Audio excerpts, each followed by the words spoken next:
Yes. Wow. Christmas lives in us. The Christ lives in us. And this is the season of peace on earth.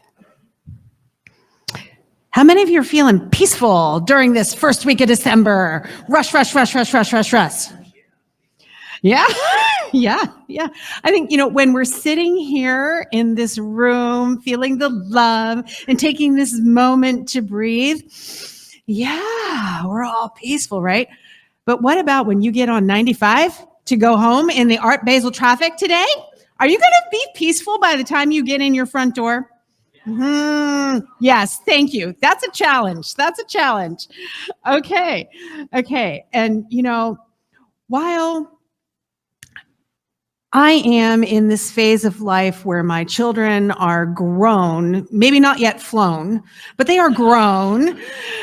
So it's a little bit slower pace for me this time of year until, of course, I got into ministry.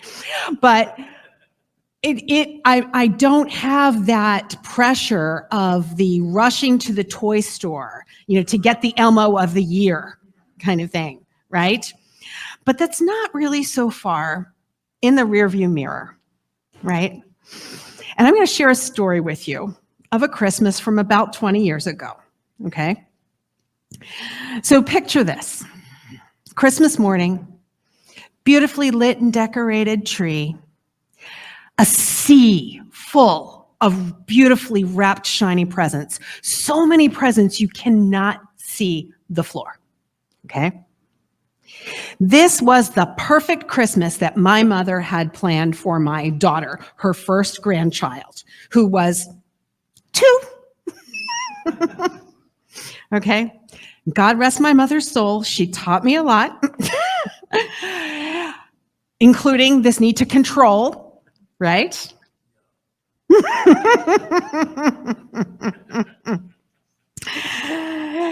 And so on this Christmas morning, I walked in the front door carrying my little toddler and set her down in this sea of infinite presents, okay? That's actually not her, but it looks a lot like her. Stock image, thank you.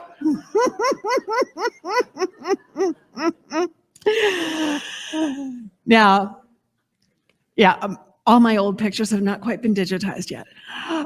So now, what do you think that this toddler sitting in a sea of presents is doing? She doesn't know what these packages are about, So she starts looking at the pretty paper and naming off her colors, red, blue, right?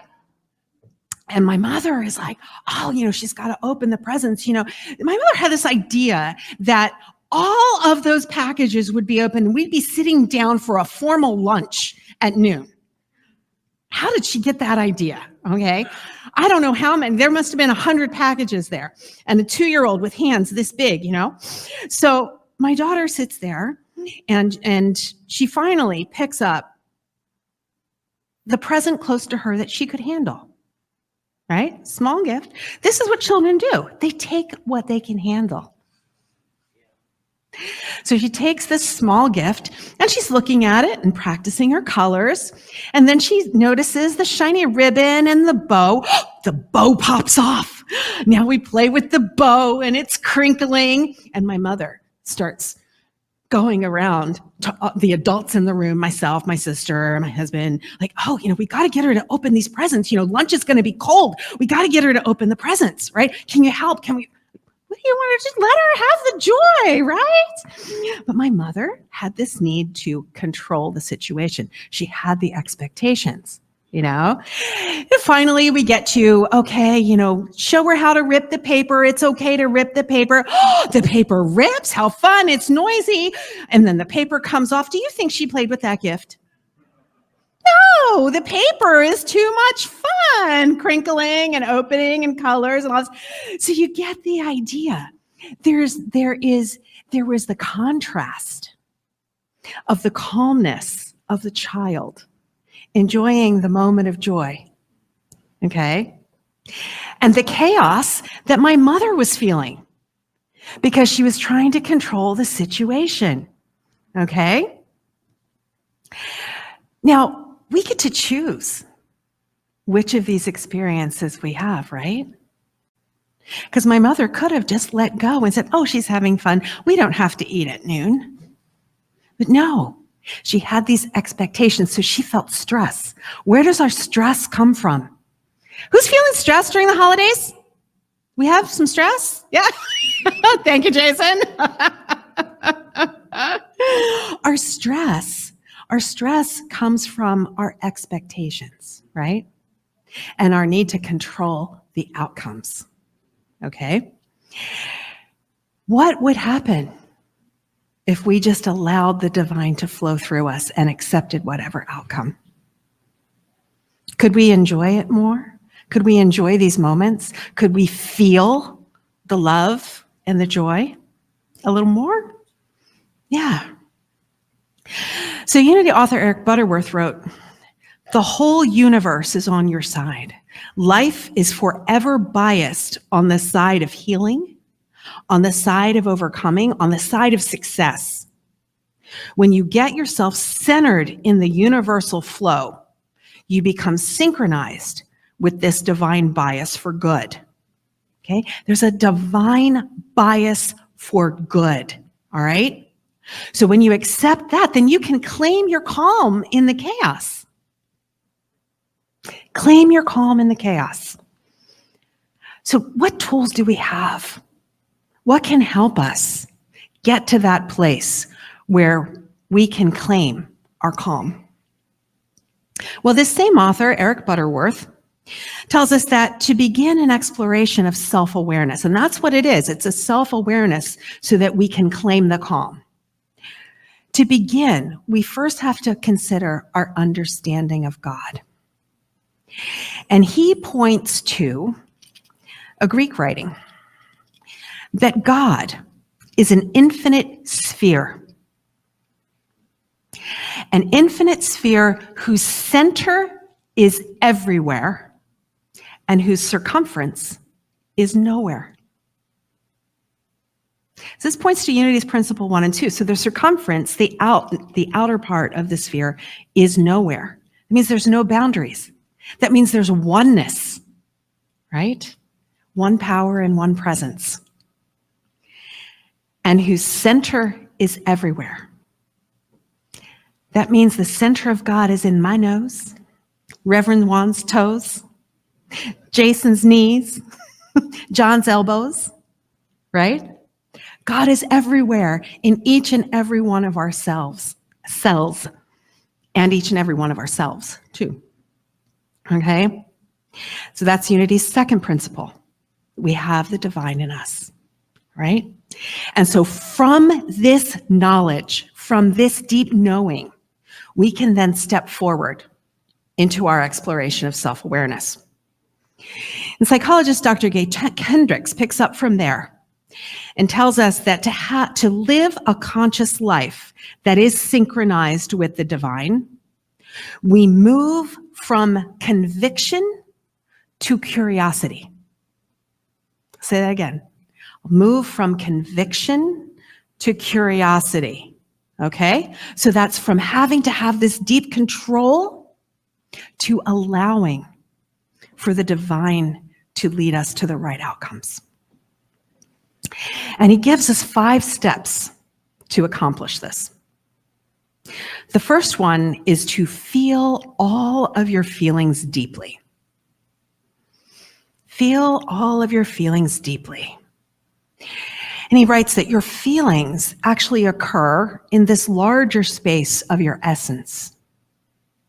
But you are not your feelings. Your feelings happen in the world, in your experiences. Your essence is actually sitting behind it, witnessing that. Okay? And be aware that all feelings have a beginning, a middle, and an end. Okay? So, anybody here ever go, "Oh no, I'm not stressed. Oh, everything's okay"? Do you know that one? Everything's okay. No, I'm not crying. All right. You're not allowing your feelings to even begin in that moment. Okay? So allow your feelings to begin, have a middle, feel them, and then let them end. Okay, did my mother let her anxiety end? No, she let that anxiety start, that stress of, oh, this morning is not going like I thought it would. Thank a toddler for that. Surprise. But she didn't let it end. She felt that coming up, and she could have chosen in that moment, she could have chosen the calm over the chaos and really enjoyed and shared the love in that moment. But she missed it all because she was trying to control. She didn't allow the anxiety to end. Okay? So when we're clinging on to our feelings, we're stopping the flow of the divine. Allow the flow. Feelings have a beginning, a middle, and an end. So step 2, seek your true self. Let your actions flow from the space of deep knowledge. Now, this is what Eric Butterworth meant when he wrote that we are meant to live from the inside out. 2 schools of thought about how we come into this world. One is that we are empty vessels, and we're here to grab all the knowledge and all the experiences that make us who we are. And then there's the unity perspective, that we come into this world having everything that we need. And we have come into Skin School to express the Christ in the world. Okay? So this is living from the inside out, seeking your true self. The third one is my favorite. Let go of the uncontrollable. Okay, who here tries to control the outcomes, control your experiences, control. Okay, it takes one to know one here, okay? So remember the story about my daughter and the Christmas wrap, okay? Just remember that toddler anytime that you catch yourself trying to control something, all right? You can't control a toddler, they're gonna have a tantrum and then you've really lost control, right? So let go of the uncontrollable. And there is a very popular tool for doing that. The Serenity Prayer. Who knows it? All right, say it with me now. This will be a mantra during the Christmas season, right? God, grant me the serenity to accept the things I cannot change, the courage to change the things that I can, and the wisdom to know the difference. All right, everybody have that as your home screen on your phone. All right. Step 4, we are all made of the same thing. What is that? Energy. Divine energy. The great inventor and scientist Nikola Tesla once said, if you want to find the secrets of the universe, think in terms of energy, frequency, and vibration. And astrophysicist Neil deGrasse Tyson recently posted, according to quantum physics, a particle vibrating due to the sound when you speak can affect a molecule inside a star at the edge of the universe instantly. Better watch what I say into this mic. This phenomenon is known as quantum entanglement. The greatest illusion of this universe is the illusion of separation. How does that speak to oneness and unity principles? Okay? So the building blocks of all of our 3D world are atoms. And atoms combine together to make molecules. And the bond between the atoms vibrates at a specific frequency. And this is how the vibration of our words and music and everything else, even just our movements, affect everything else in our experience. And outside of our experience, we have a ripple effect, okay? And so once we understand that we're all connected and we're all having the same human experience, then we can know we're not alone and we can claim our calm in the chaos. Now, the word Om is defined by Hindu scripture as being the primordial sound of creation. From this first vibration, all other vibrations are able to manifest. The Upanishads assert that true peace of mind can only be attained when we realize the interconnectedness of all things.